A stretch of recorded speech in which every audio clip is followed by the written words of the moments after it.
Assalamu alaikum dear students. This is Dr. Zahid Nazir.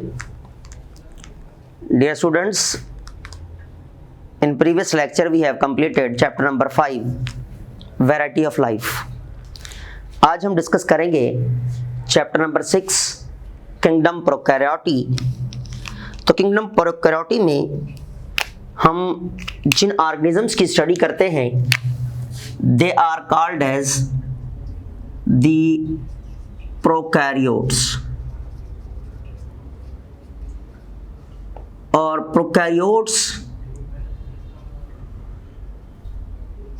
हम prokaryotic cell की study कर चुके हैं इन चैप्टर नंबर 4 में कि प्रोकैरियोटिक सेल में there is no nucleus in their cell, no membranous organelles. ना तो मेम्ब्रेनियस ऑर्गेनेल्स होते हैं सेल्स में प्रोकैरियोटिक सेल में, और ना ही याद रखिएगा न्यूक्लियस मौजूद होता है। और ऐसे लिविंग बींग्स को हम नाम देते हैं प्रोकैरियोट्स, जिसकी मोस्ट कॉमन एग्जांपल हमारे पास मौजूद है bacteria and cyanobacteria. Bacteria and cyanobacteria जो कि बेस करते हैं प्रोकैरियोटिक सेल्स पर, और इन्हें मोस्ट सिंपलेस्ट लाइफ का नाम दिया जाता है। सबसे पहले हम डिस्कस करेंगे इस चैप्टर में बैक्टीरिया को। तो बैक्टीरिया जो है इट इज अ प्रोकैरियोट। सबसे पहले हम जब बात करते हैं डिस्कवरी की बात करते हैं जब हम, तो याद रखिएगा सबसे पहले scientist Antonie van Leeuwenhoek. Antonie van Leeuwenhoek ने सबसे पहले एक लाइफ देखी थी ड्रॉप ऑफ वाटर में। This is the drop of water drop. इसमें बाय यूजिंग प्रिज्म को यूज करते हुए एंथोनी वॉन लेवनहुक ने कुछ मिंगलर लाइव्स देखी ड्रॉप ऑफ वाटर में, जिन लाइव्स को after that royal society of London के साइंटिस्टों ने नाम दिया बैक्टीरिया का। तो इट मीन सबसे पहले एंथोनी वॉन लेवनहुक ने जिस लाइफ को ऑब्जर्व किया था ड्रॉप ऑफ वाटर में, that was bacteria and that was prokaryotic cell. In 1676 तो सबसे पहले जो लिविंग सेल डिस्कवर हुआ था दैट वाज बैक्टीरियल सेल और that was the prokaryotic cell. जब हम बात करते हैं साइज ऑफ बैक्टीरिया की, तो साइज वाइज माइक्रोस्कोपिक है, 0.2 micron in width, or we can say that in diameter, and 2 to 10 micron in length।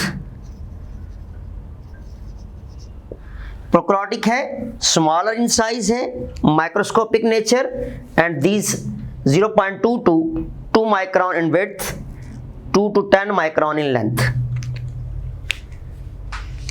जब हम बैक्टीरियल स्ट्रक्चर की बात करते हैं तो याद रखिएगा स्ट्रक्चर ऑफ बैक्टीरिया में ये सिंपलेस्ट बैक्टीरियल सेल बहुत सारे कंपोनेंट्स कैरी करता है, जिन कंपोनेंट्स को हम structural component of bacterial cell का नाम देते हैं। अगर हम इस बैक्टीरियल सेल की स्ट्रक्चर को देखें तो fine thin thread like structures जो बेस ऑफ मेम्ब्रेन से अराइज होती हैं they are called as the flagella.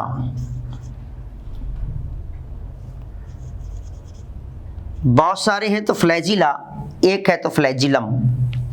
Base of membrane से निकलने वाली होलो फ्लैमेटिनियस स्ट्रक्चर जिन्हें हम नाम देते हैं pili. Okay, then the outermost cover है एनवलप जिसे हम नाम देते हैं कैप्सूल, जो बैक्टीरियल सेल को सराउंड करता है जिसे हम नाम देते हैं capsule.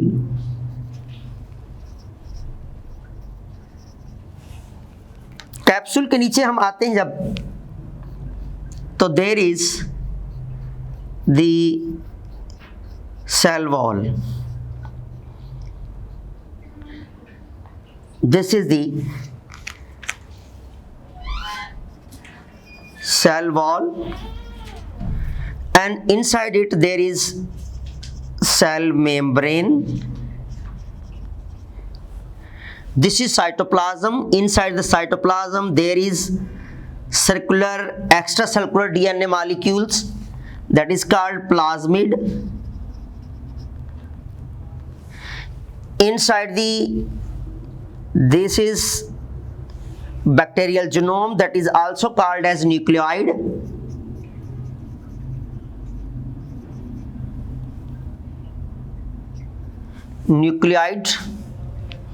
There is inside cell cytoplasm the scattered ribosome molecules.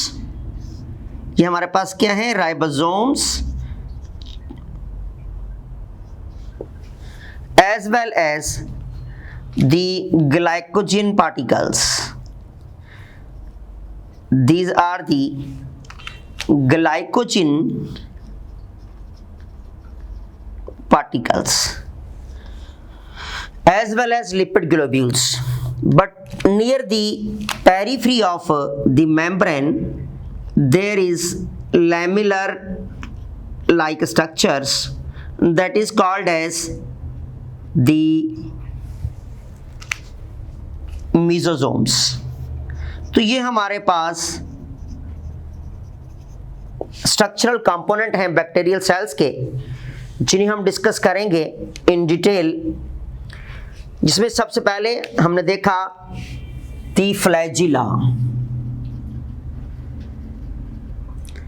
Flagella hollow appendages हैं, थ्रेड लाइक स्ट्रक्चर हैं, arise from the base of membrane, and they are having flagellin proteins. Flagellin protein पर बेस करते हैं,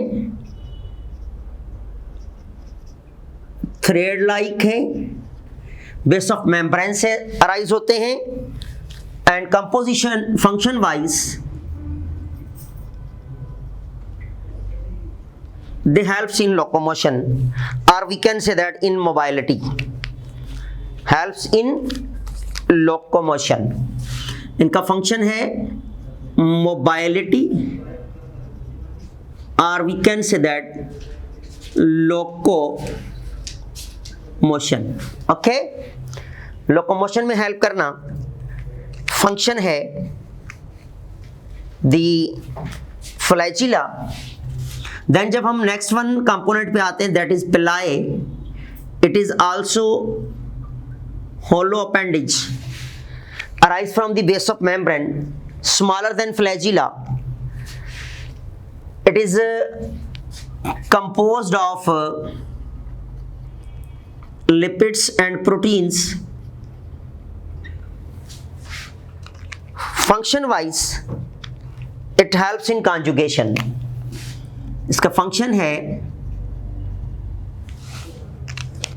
conjugation में help करना, neither in locomotion.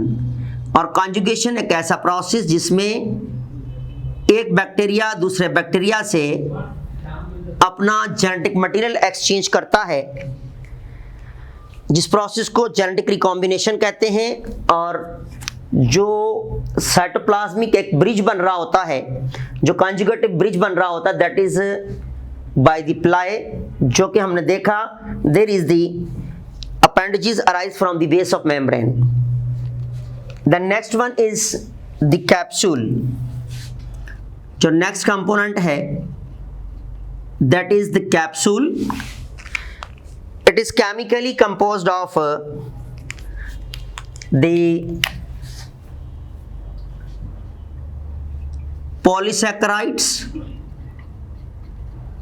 Polysaccharides and proteins पर base करते हैं ये एनवलप. फंक्शन वाइज अगर हम देखें तो कैप्सूल का काम जो है वो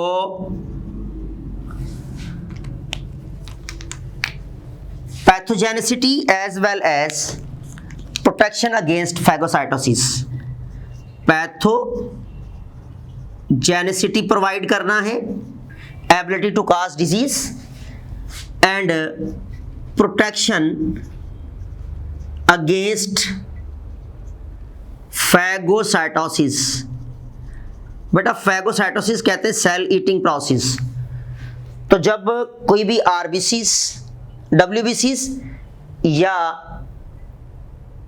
जब किसी बैक्टीरियल सेल्स को कोई दूसरा सेल एनगल्फ करने की कोशिश करता है, यानी फैगोसाइटोसिस करने की कोशिश करता है, तो इनका जो पॉलीसैकेराइड पर बेस करने वाला कैप्सूल है that protects themselves against phagocytosis. Then there is the cell wall.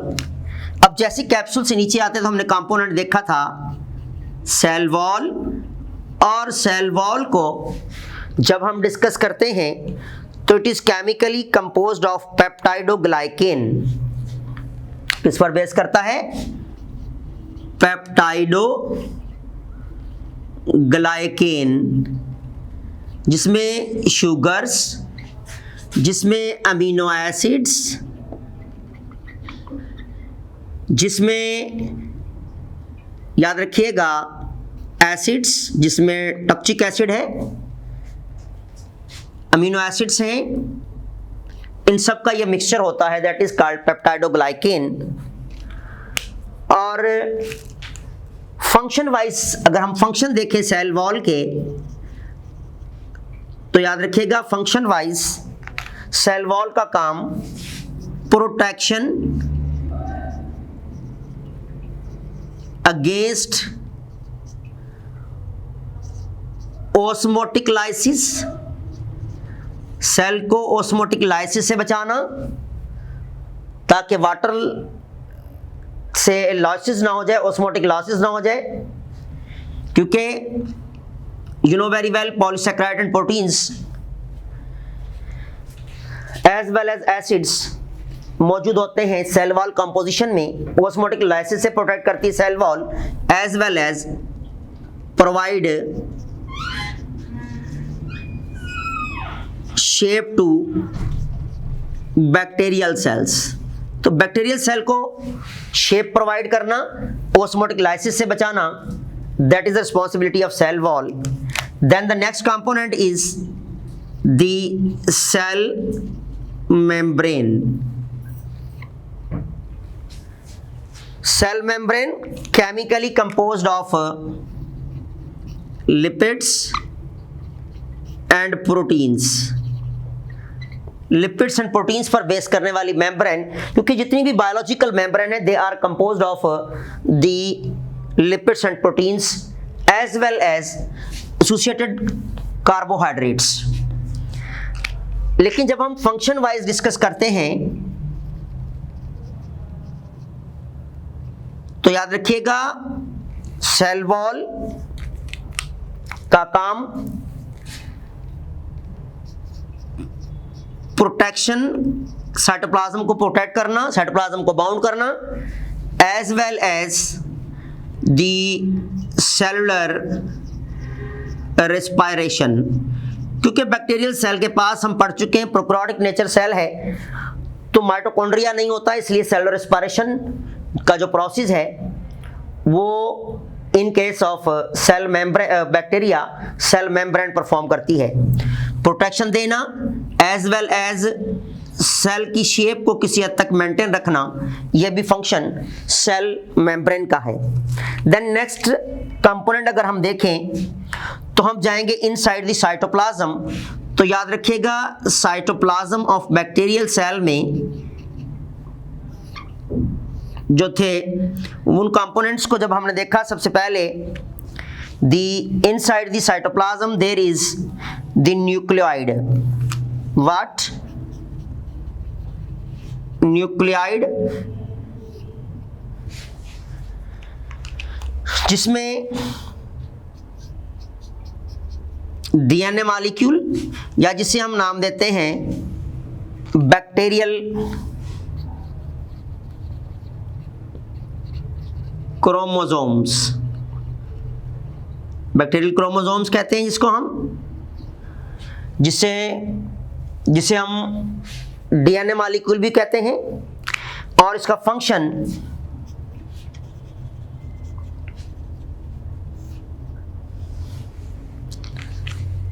the control of all biological activities. Cell के अंदर जितनी भी एक्टिविटीज होती हैं, सेल मेटाबॉलिज्म से लेकर रिप्रोडक्शन तक तमाम बायोलॉजिकल एक्टिविटीज को कंट्रोल करना और हेरिडिटी इंफॉर्मेशन देना, heredity information in the bacteria provide करना बैक्टीरियल न्यूक्लियोइड का काम है. क्योंकि बैक्टीरियल जो न्यूक्लियोइड होता है, बैक्टीरियल क्रोमोसोम, इसके अराउंड न्यूक्लियर मेम्ब्रेन नहीं होती. हम इसलिए सेल को कहते हैं विदाउट न्यूक्लियस, लेकिन न्यूक्लियोइड की फॉर्म में जेनेटिक मटेरियल मौजूद होता है, because it is a genetic material. ये जेनेटिक मटेरियल है जो कि डीएनए की फॉर्म में, इसे बैक्टीरियल क्रोमोसोम भी कहते हैं हम. Then there is the mesosomes near the periphery of membrane.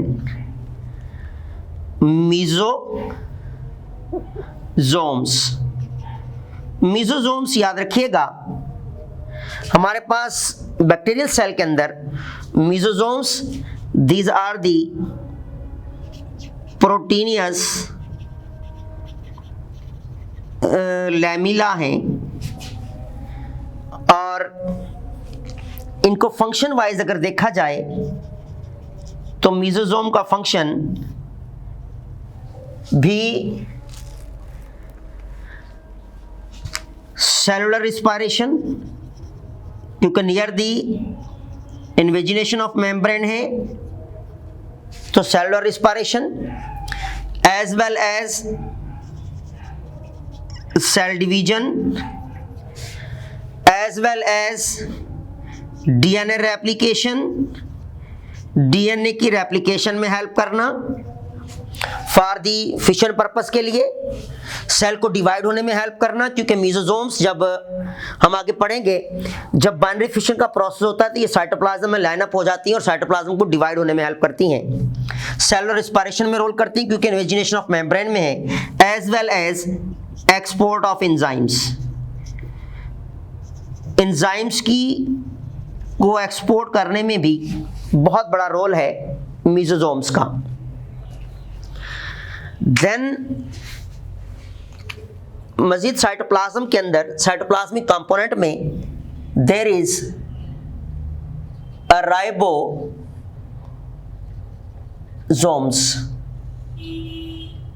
और राइबोसोम्स को जब हम बायोकेमिकली देखते हैं तो it is composed of the RNA and proteins. इसका फंक्शन बैक्टीरियल सेल के अंदर अगर हम डिस्कस करें फंक्शन को तो याद रखिएगा, they are called as protein factories. Protein factories कहते हैं. इसका काम सेंसिस ऑफ प्रोटीन्स. तो प्रोटीन की सेंसाइजेशन जो है, that is the responsibility of ribosomes. Then there is in the cytoplasm glycogen particles. It is a polysaccharide. Chemically it is a polysaccharide.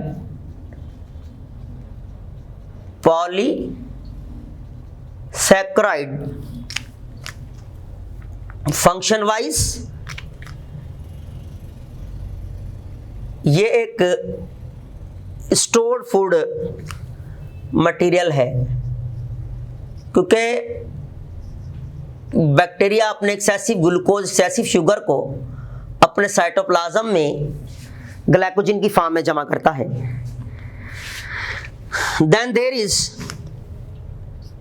The extracellular DNA plasmid, that is the extra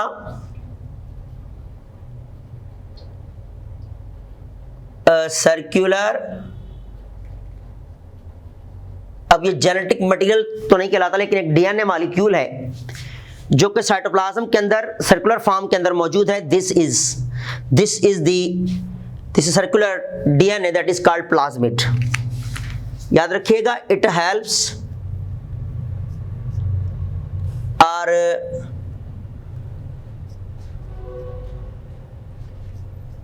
helps in the resistance against antibiotics. It provides resistance or helps in resistance against antibiotics। Bacteria को antibiotics के against resistant बनाता है। Increase fertility, bacterial cell fertility को increase करता है ये plasmid. And use in biotechnology for rDNA या genetic recombination process में,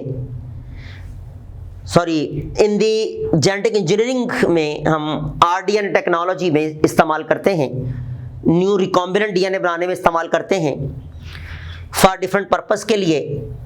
अब ये रेजिस्टेंस प्रोवाइड करता है बैक्टीरिया को against the antibiotics as well as fertility को इंक्रीज करेगा।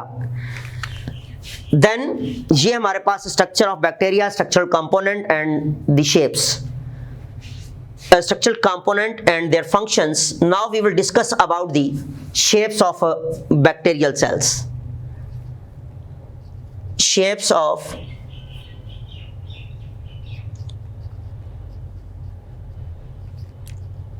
bacteria. तो बेटे याद रखिएगा, बैक्टीरिया की 4 शेप्स होती हैं, mainly 4 shapes of bacteria। Bacterial cell 4 different shapes में पाया जा सकता है, जिसमें नंबर 1 है cocci, round and barrel shape, round as well as barrel are spherical shape। इसमें बैक्टीरियल सेल जो है वो राउंड होता है, as well as we can say that ball like structure में round and barrel, no flagella, without flagella ये cell होते हैं बैक्टीरिया के। कोकाई में जो बैक्टीरिया आएंगे that is without flagella, round and barrel shape. अगर सिंगल सेल है तो that is called monococcus.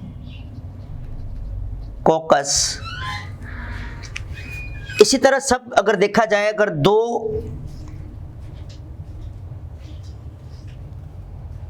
Cocci आपस में अटैच हैं तो इसे हम नाम देते हैं द डिप्लोबैसिलस। डिप्लोबैसिलस, इसमें 1 कोकाई था, इसमें 2 कोकाई हैं।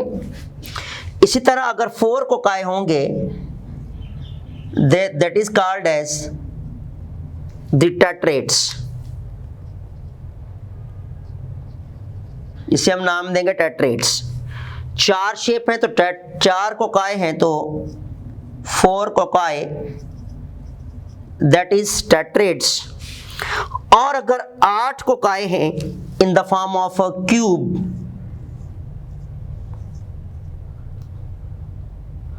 इस तरह आगे पीछे क्यूब फॉर्म में अटैच हैं, तो that is called the सार्किना, means 8 cocci. How many cocci? 8 cocci. याद रखिएगा एंटी टेस्ट के हवाले से इट इज मोस्ट इंपॉर्टेंट। आपसे पूछा जा सकता है और ये क्वेश्चन आया भी है आपके एंटी टेस्ट में कि क्यूब ऑफ कोकाई को हम क्या नाम देते हैं? सार्किना। या अगर 4 कोकाई हैं तो क्या नाम देंगे? टेट्रेड्स। तो ये शेप्स आपने अच्छी तरह याद रखनी है। It is most important from any test point of view. Then if in the form of the chain, अगर चेन की फॉर्म में कोकाई हैं तो that is called as the streptococcus। क्योंकि स्ट्रिप्ट कहा जाता है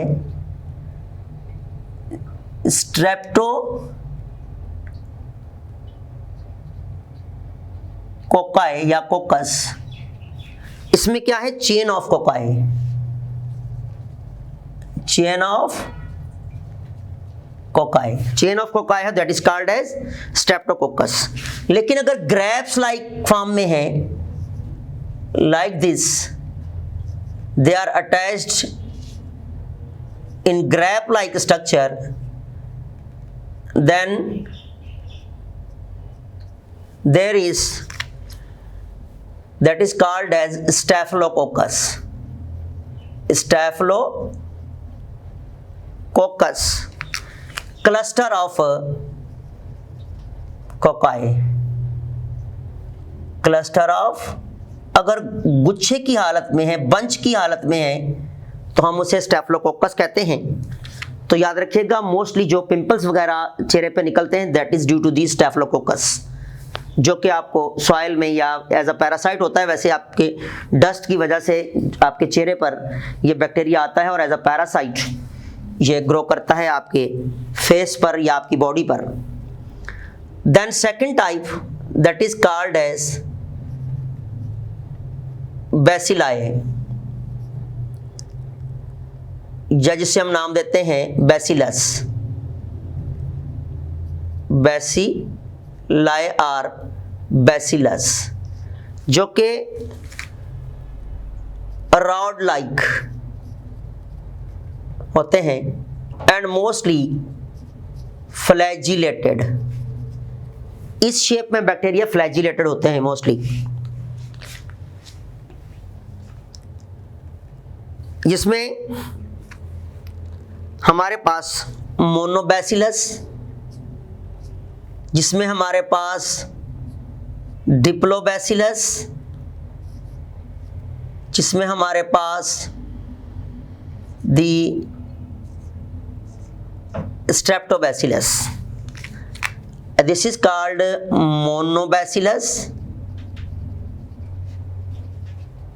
this is called diplobacillus and this is called streptobacillus। Chain में इसमें 2 बैसिलाई,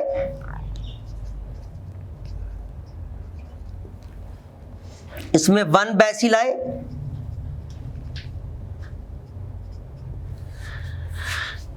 इसमें चेन ऑफ बैसिलाई,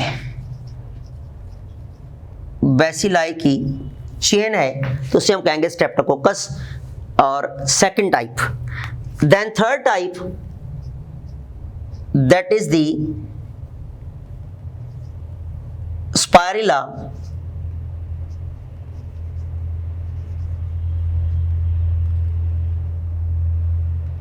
स्पाइरिला, और स्पाइरिला में स्क्रू शेप, स्क्रू शेप,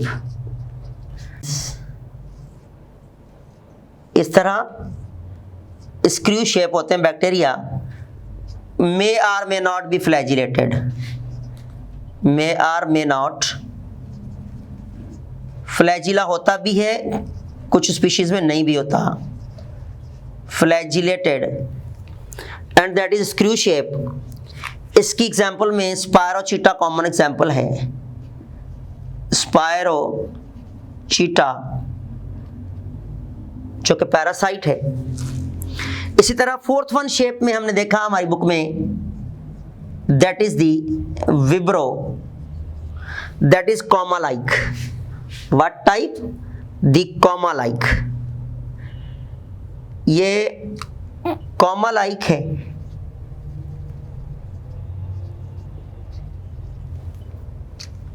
और like this structure, this is like comma like, and example में अगर देखें तो विब्रो कॉलेरा मोस्ट कॉमन एग्जाम्पल है कॉमा लाइक बैक्टीरिया में। ये 4 शेप्स, और भी बहुत सारी शेप्स में हैं, लेकिन मोस्ट कॉमन 4 शेप्स जिनमें कोकाई, बैसिलस, स्पायरेला और विब्रो कॉमा लाइक। अब हम डिस्कस करेंगे दी न्यूट्रिशन इन फंजाई। तो सबसे पहले हम डिस्कस करते हैं अक्रेंस को। अगर अक्रेंस के हवाले से देखा जाए तो हम कहते हैं, जनरली एक कहावत हम पेश करते हैं कि the God is omni present. इसी तरह कहा जाता है कि after God the bacteria is omni present. तो याद रखिएगा, अक्रेंस के हवाले से देखा जाए तो it is omni present, means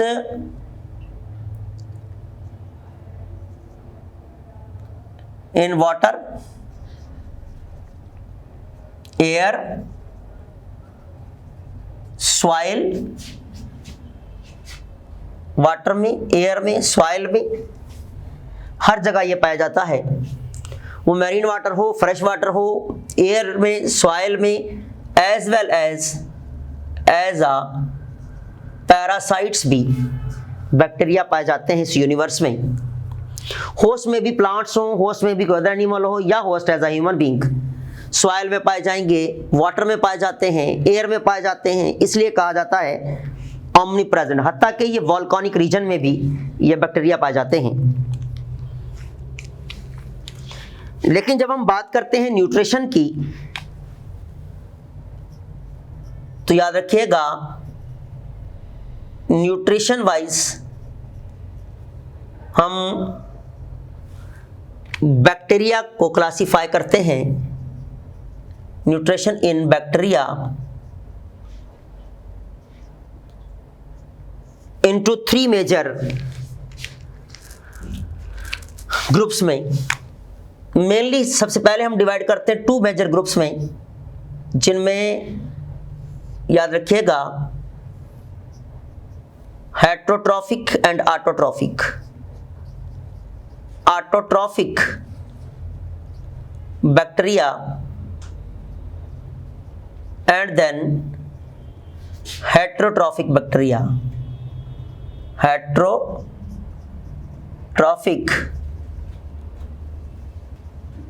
bacteria, autotrophic bacteria अपनी फूड खुद तैयार करते हैं, जिन्हें हम नाम देते हैं self feeders. They synthesize own energy material, इन्हें सेल्फ फीडर कहा जाता है। कैन सिंथेसाइज ऑन फूड, और we can say that energy material. इसलिए ऐसे बैक्टीरिया को हम ऑटोट्रॉफ्स कहते हैं। और वो बैक्टीरिया जो कि डिपेंडर्स होते हैं, जिन्हें डिपेंडर्स भी कहा जाता है, obtain food from different sources. ऐसे बैक्टीरिया को हम नाम देते हैं हेट्रोट्रॉफ्स। ऑटोट्रॉफ्स को अगर हम देखें, क्लासिफाई करें, तो याद रखिएगा ऑटोट्रॉफ्स में नंबर 1 है फोटोसिंथेटिक। फोटोसिंथेटिक बैक्टीरिया वो बैक्टीरिया जो कि लाइट का यूज करते हैं। ऐसे बैक्टीरिया जिनके पास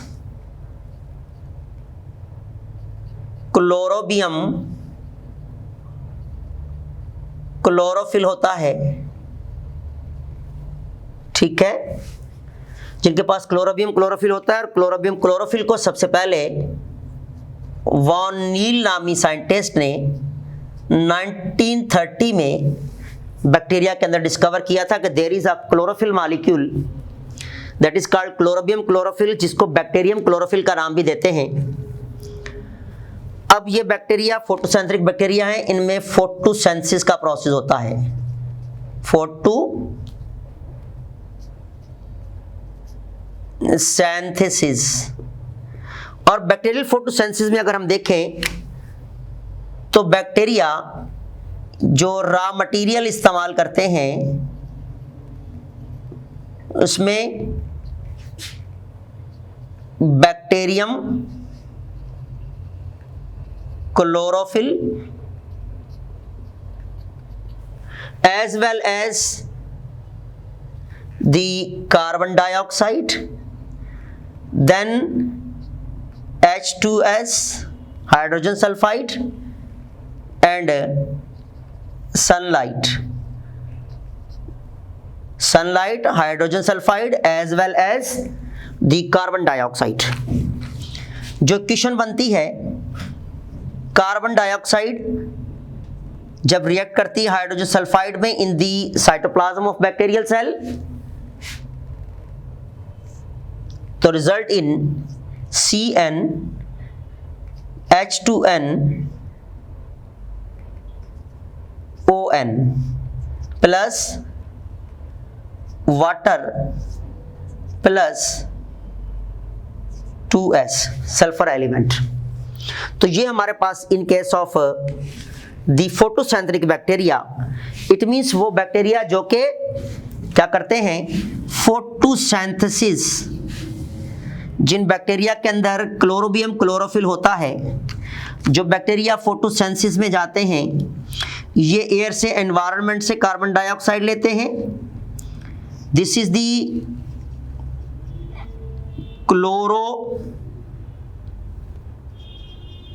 chlorophyll, okay, and sunlight and hydrogen sulphide को भी इन्वायरमेंट से लिया जाता है, हाइड्रोजन सल्फाइड। तो ये इक्वेशन बनती है, this is the equation for photosynthesis in bacteria. और ऐसे बैक्टीरिया को जो कि फोटोसिंथेसिस प्रोसेस के जरिए अपने एनर्जी मटेरियल बनाते हैं, उन्हें हम नाम देंगे photosynthetic. This is the equation for bacterial photosynthesis, bacterial photosynthesis. तो बैक्टीरियल फोटोसिंथेसिस में जो क्वेश्चन हमारे पास है, दिस इज यूज ऑफ, याद रखिएगा वाटर की जगह पर हाइड्रोजन सल्फाइड का इस्तेमाल करते हैं ये बैक्टीरिया। देन हमारे पास नेक्स्ट है chemosynthetic bacteria number 2, chemosynthetic bacteria. वो बैक्टीरिया जो अपनी energy by oxidation of inorganics obtain energy by oxidation of inorganics की ऑक्सीडेशन करते हुए अपनी एनर्जी जो है वो हासिल करते हैं ऑक्सीडेशन ऑफ इनऑर्गेनिक से। जिस तरह हमारे पास अमोनिया है, अमोनिया के ऑक्सीडेशन करते हैं, नाइट्राइट है, नाइट्रेट्स हैं, and other hydrogen, sulphur, copper, manganese या अदर इनऑर्गेनिक्स को ऑक्सीडाइज करते हुए अपनी एनर्जी जो है वो ऑप्टेन करते हैं। ऐसे बैक्टीरिया को हम सेल्फ फीडर बैक्टीरिया कहेंगे, ऑटोट्रॉफ कहेंगे और स्पेशली कीमोसिंथेटिक कहेंगे, जो इन केमिकल्स का इस्तेमाल करते हैं। Ammonia, nitrite, nitrate, hydrogen, sulphur, copper, manganese और बहुत सारे इनऑर्गेनिक्स को से एनर्जी हासिल करते हैं। Such type of bacteria are called as chemosynthetic. Then हमारे पास जब हम हेटरोट्रॉफिक बैक्टीरिया की बात करते हैं तो याद रखिएगा हेटरोट्रॉफिक बैक्टीरिया को भी क्लासिफाई किया गया है इनटू डिफरेंट ग्रुप्स, जिसमें number 1 the saprotrophic, number 2 parasitic, number 3 the symbiotes. Symbiotes parasitic bacteria, photosynthetic bacteria as well as symbiote bacteria. ये वो बैक्टीरिया हैं जो कि हेटरोट्रॉफिक बैक्टीरिया हैं, जिनमें सबसे पहले अगर हम देखें तो सैप्रोट्रॉफिक बैक्टीरिया फर्स्ट कैटेगरी में सैप्रोट्रॉफिक बैक्टीरिया, ये वो बैक्टीरिया हैं जो ह्यूमस पर डिपेंड करते हैं, फीड अपॉन ह्यूमस, और ह्यूमस कहा जाता है dead organics of plants as well as of animals. Secrete enzymes, ये एंजाइम सीक्रेट करते हैं हाइड्रोलाइटिक एंजाइम्स प्रोड्यूस करते हैं और ये ब्रेक डाउन करते हैं ह्यूमस की। For example this is the dead organic material. अब इस पर पाए जाने वाले बैक्टीरिया जो के सीक्रेट करते हैं एंजाइम्स, जिन्हें नाम देते हैं hydrolytic enzymes. These are the enzymes जिनका काम इस ह्यूमस को मजीद ब्रेक डाउन करना है और मजीद ब्रेक डाउन करते हुए अपने एनर्जी एलिमेंट्स भी हासिल करते हैं और ये सॉइल की फर्टिलिटी को भी इंक्रीज कर रहे होते हैं saprotrophic bacteria. Then parasitic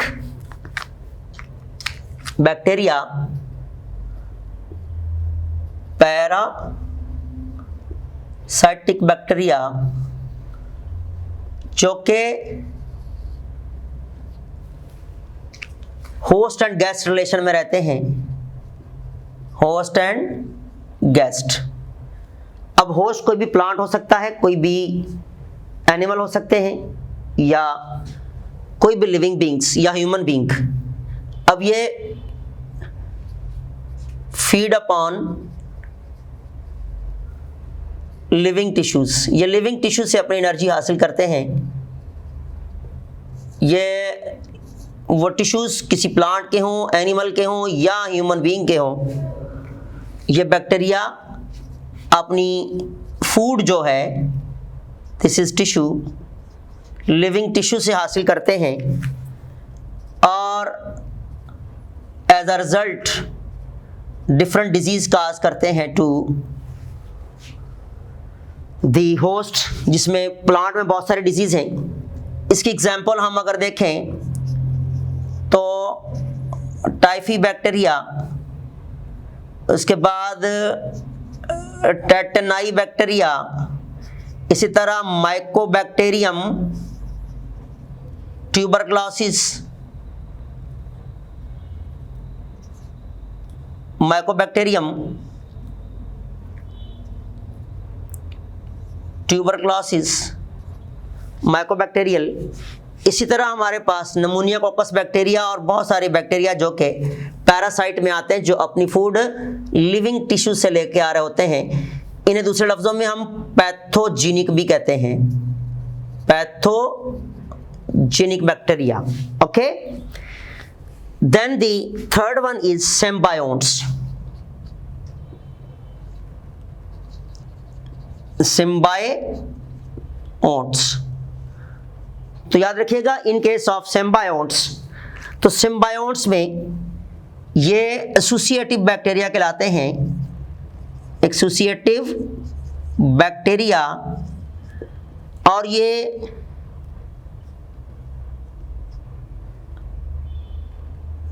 in association with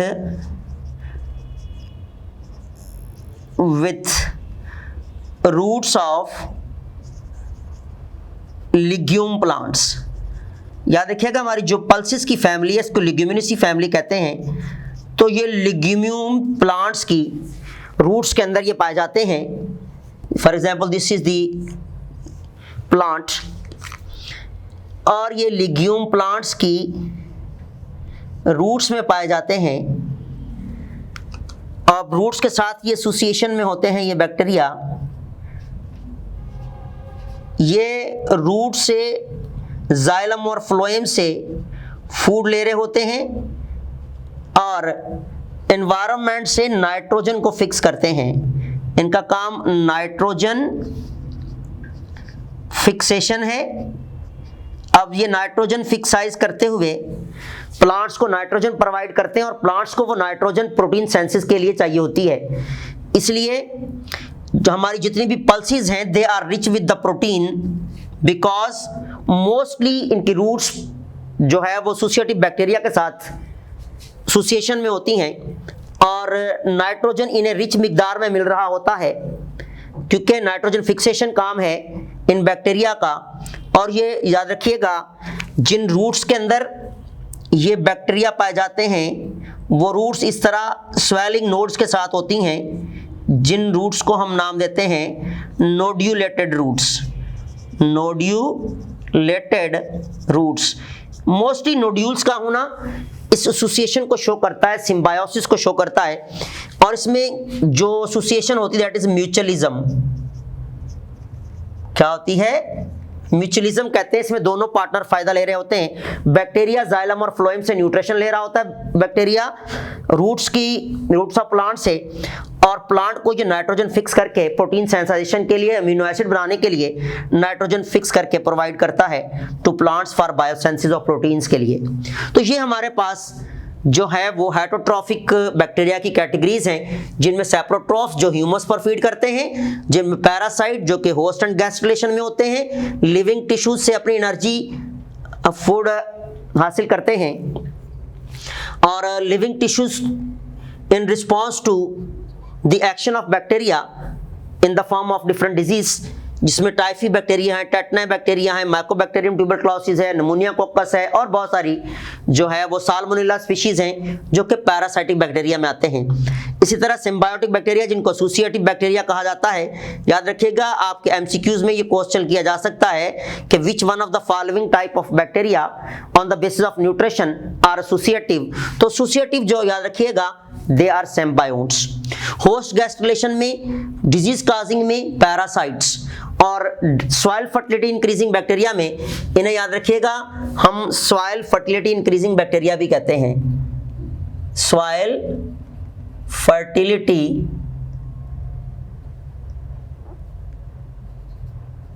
increasing bacteria, ये सॉइल की फर्टिलिटी को इंक्रीज करने वाले बैक्टीरिया भी कहलाते हैं। क्योंकि ये डिकम्पोज करते हैं ह्यूमस को, जब further more and more decomposition करते हैं तो बहुत सारे न्यूट्रिएंट्स सॉइल में भी ऐड होते हैं और ये न्यूट्रिएंट्स को अपनी फूड के लिए, अपने एनर्जी पर्पस के लिए भी इस्तेमाल करते हैं। तो this is about the nutrition in bacteria. इंशाल्लाह इन द नेक्स्ट लेक्चर